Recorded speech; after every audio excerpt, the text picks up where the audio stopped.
Again I have to speak. See, this is not in fact this is a paper of Mehraj, Saleem and all things, but they did not come because some problem.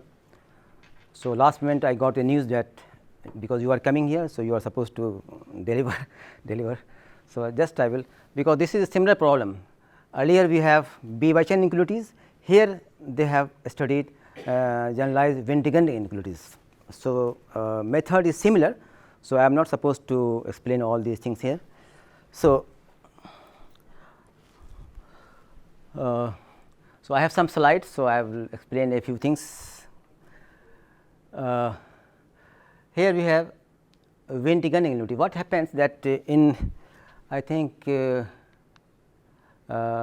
years in 2079 Wintgen published a paper titled in French in CI Science Paris, and he gave basically an inequality based on Gaussian curvature and the normal curvature and a squared norm curvature in fact. So, then this inequality was generalized, known as generalized Wintgen inequality.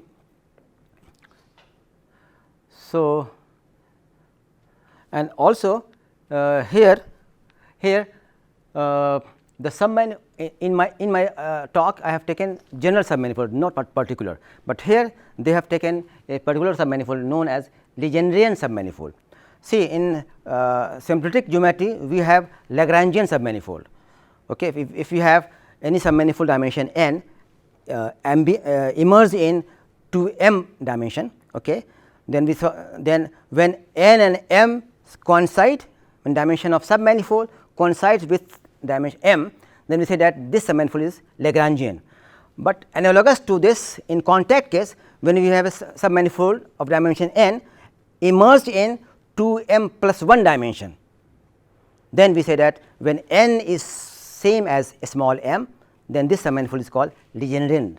So, concept is same, only that in Lagrangian we have complex, in Legendrian we have contact case in fact. So, let us go.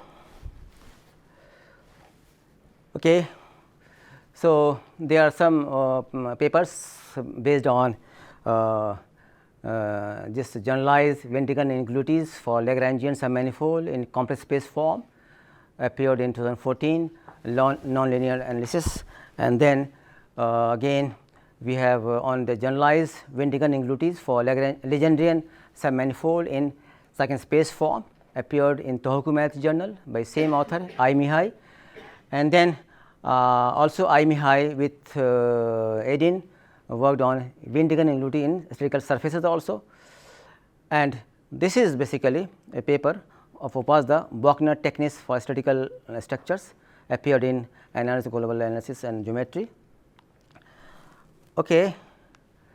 Same way we have usual formula as I explained earlier, that we have a submanifold of dimension n emerged in m bar of dimension 2 m plus 1 basically. Now, we have this usual formula called as Gauss formula, where x and y is tangent, then nebula x by x y is equal to this thing. This is connections on ambient, the connections on submanifold, this rho is single polynomial form, and for strict we have this similar formula, and for x tangent xi normal we have this Wegener formula, where H A is called a shape operator and nebula perp is the connection in the normal bundle in fact. So, we have the usual formula, we will not spend same time. Same way we have mean curvature vector field defined like this, as we have defined in my case. In my case we have taken H as second polynomial form, he has taken this sigma as second form, and then we have certain in fact known formula based on curvature tensor. So, we have G bar R bar x y z w is equal to this relates the curvature tensor of submanifold with curvature tensor of ambient manifold. And similarly we have a strict also for perp this, all these things in fact. So, these are known results for statistical manifolds setting. Now, he obtained this thing in fact. So, because of time and because of many technicalities, I will avoid the calculations.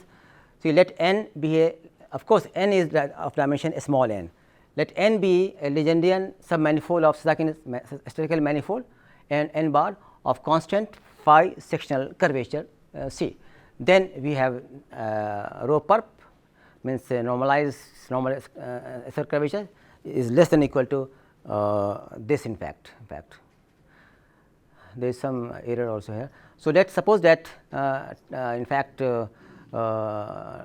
tangent bundle consists vector E 1 up to E n, and then normal bundle consists E n plus 1 up to 2, this is the 2 m not n, 2 m plus 1, where this is equal to xi.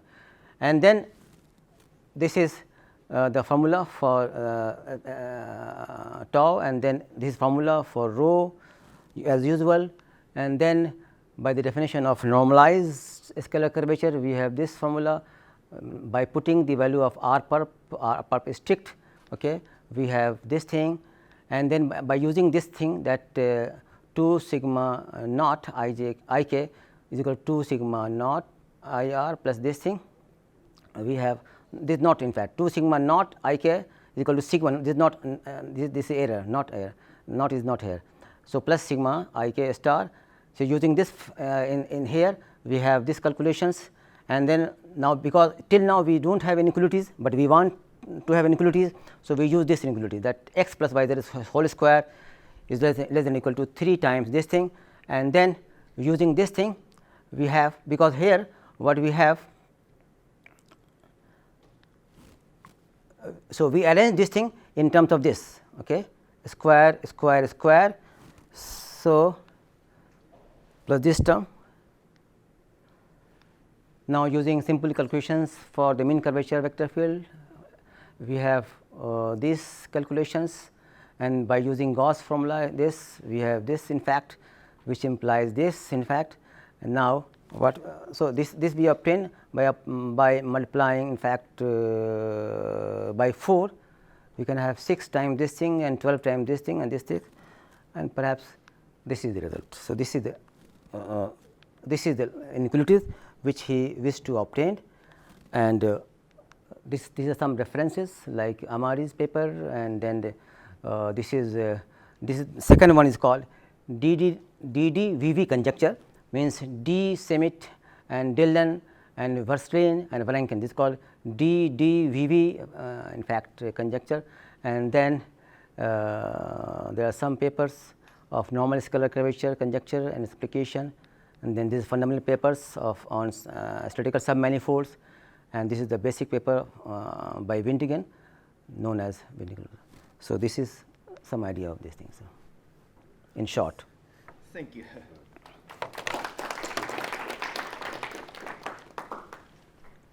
Are there any questions or comments?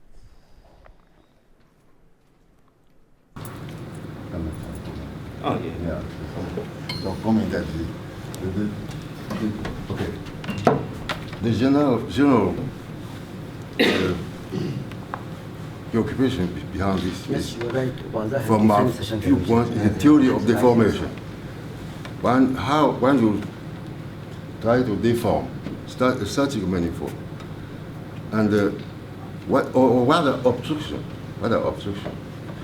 When you take a Riemannian structure, tensor, metric tensor, you take a torsion-free connection, and you take this conjugate, and you are trying to deform or metric or connection itself to get 2 connections which are conjugate, which are torsion-free. This is related to the talk of Zen, yesterday.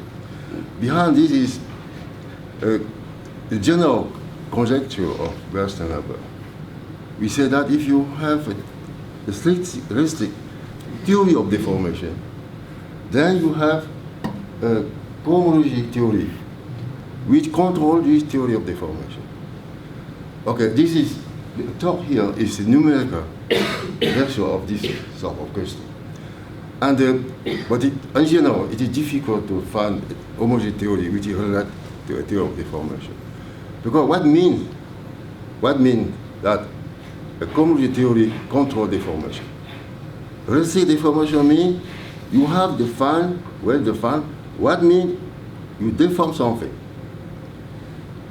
From there, you have to see what means infinitesimal deformation. And what means rigidity, what means deformation trivial. And the common theory, if you have a complex, this complex we tell you that the infinite deformation are co-cycle of some complex,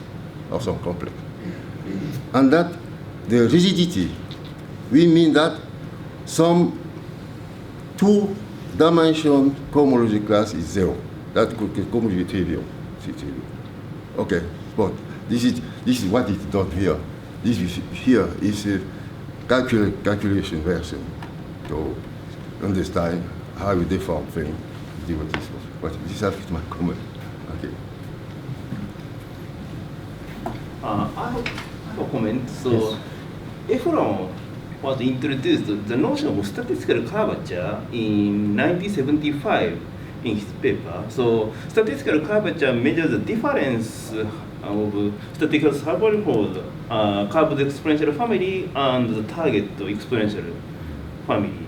So I think the relation between your curvature inequality and Efron's statistical curvature will be interesting.